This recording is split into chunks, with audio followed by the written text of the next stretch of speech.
Bonjour, bien-aimé dans le Seigneur. Jeudi, mon Malamu. Ah là là là là. Est-ce que tu sais pourquoi je dis jeudi, mon Malamu? Jeudi, mon Malamu veut dire jeudi en bonjour. Je bénis le jour de jeudi parce que je suis né un jeudi. Jeudi 12 février. Et pour moi, le jour où je suis né, c'est le jour où le Seigneur m'a envoyé sur terre. C'est un jour que je bénis. J'aimerais que tu regardes sur les Internet et chercher dans les calendriers le jour où tu es né.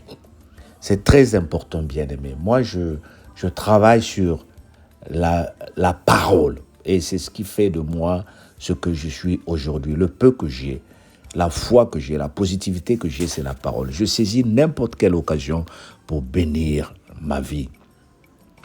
Il y a beaucoup de challenges qui nous arrivent, bien-aimés. Il y a beaucoup de problèmes qui nous arrivent tous les jours.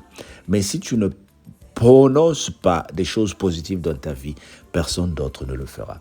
Ne pense pas que ton bonheur dépend d'une autre personne. Ne pense pas que c'est quelqu'un d'autre qui doit prononcer ton bonheur. Bien-aimé, la vie t'appartient. La vie, elle est à toi. La vie, elle est très importante pour toi. N'attends pas que quelqu'un d'autre dise des choses sur ta vie. N'attends pas que quelqu'un d'autre prophétise des choses dans ta vie.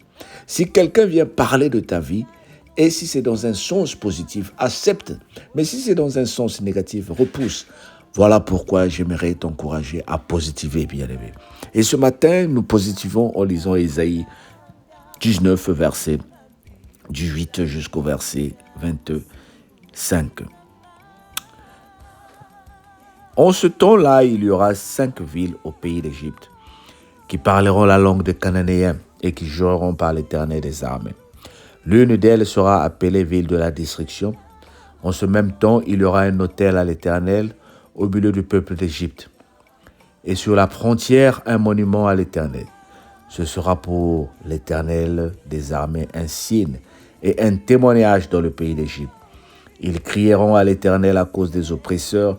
Il leur enverra un sauveur et un défenseur pour les délivrer. Et l'Éternel sera connu des Égyptiens. Et les Égyptiens connaîtront l'Éternel en ce jour-là. Ils feront des sacrifices et des offrandes. Ils feront des vœux à l'Éternel et ils les accompliront. Ainsi l'Éternel frappera les Égyptiens et il les frappera, mais il les guérira. Et ils se convertiront à l'Éternel qui les exaucera. Ah, monsieur Siri, je ne t'ai rien demandé.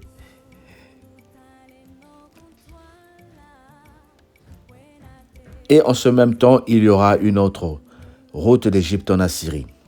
Les Assyriens iront en Égypte et les Égyptiens en Assyrie. Et les Égyptiens avec les Assyriens serviront l'Éternel en ce même temps. Israël sera, lui, troisième, uni à l'Égypte et à la Syrie.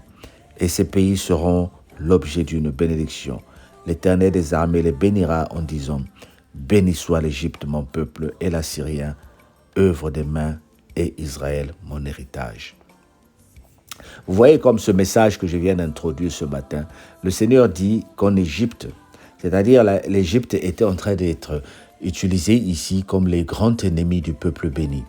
Il dit même dans le camp de tes ennemis, on va invoquer le nom de l'Éternel. C'est-à-dire les gens qui ont pensé que toi, tu étais une femme stérile qui ne produit rien. C'est-à-dire les gens qui ont pensé que tu étais un homme stérile, un homme qui ne vaut rien, qui ne produit rien. C'est dans le même camp là. Ces gens-là qui étaient en train de se moquer de ton Dieu. Ah, mais toi, tu ne fais qu'écouter ce monsieur-là qui partage les messages tous les matins. Mais qu'est-ce que tu trouves de bon en priant avec lui sur Facebook? Ce sont ces mêmes gens-là dont le Seigneur est en train de dire: ils vont faire des autels au nom du Dieu, de la gloire de Dieu, de la cellule de prière à la gloire de Dieu.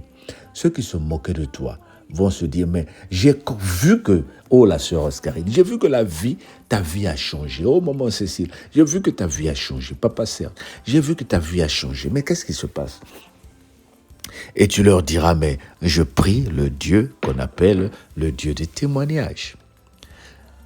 Voilà pourquoi j'ai commencé en introduisant la positivité. Ceux qui nous regardent disent: mais si tu pries, et que tu sers un Dieu. Mais pourquoi tout le temps tu pleures? Voilà pourquoi tu dois changer ton témoignage. Tu dois changer ta façon d'agir, bien-aimé. Tu ne peux pas poster des versets bibliques tous les jours sur ton profil. Et quand les mêmes personnes à qui tu postes les messages t'appellent, c'est toujours la négation dans ta vie. Je ne dis pas qu'il ne faut pas se plaindre. Je ne dis pas qu'il ne faut pas pleurer lorsqu'on a des problèmes. Mais il faut que toi, tu commences à bénir ta journée quand tu te réveilles le matin.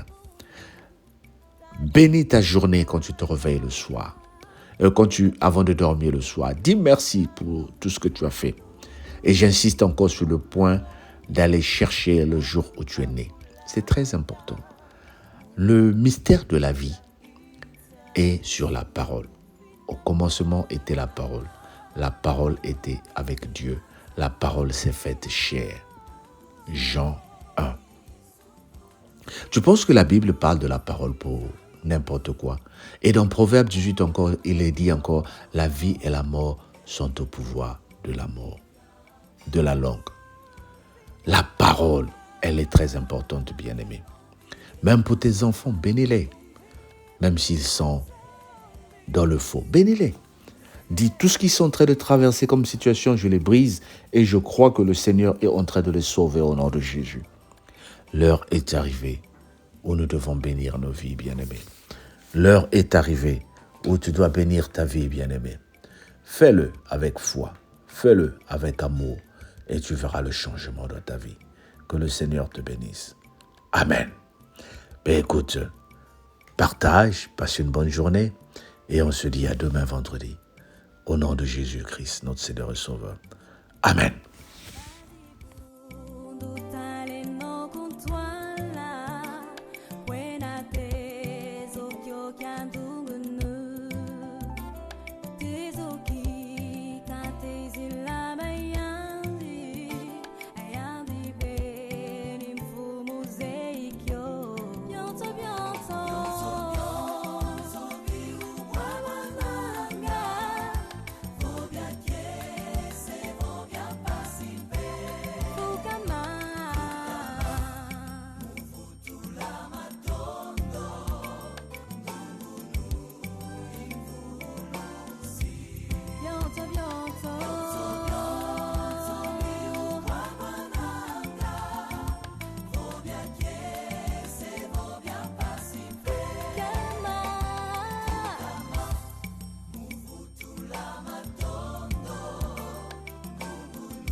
Tambul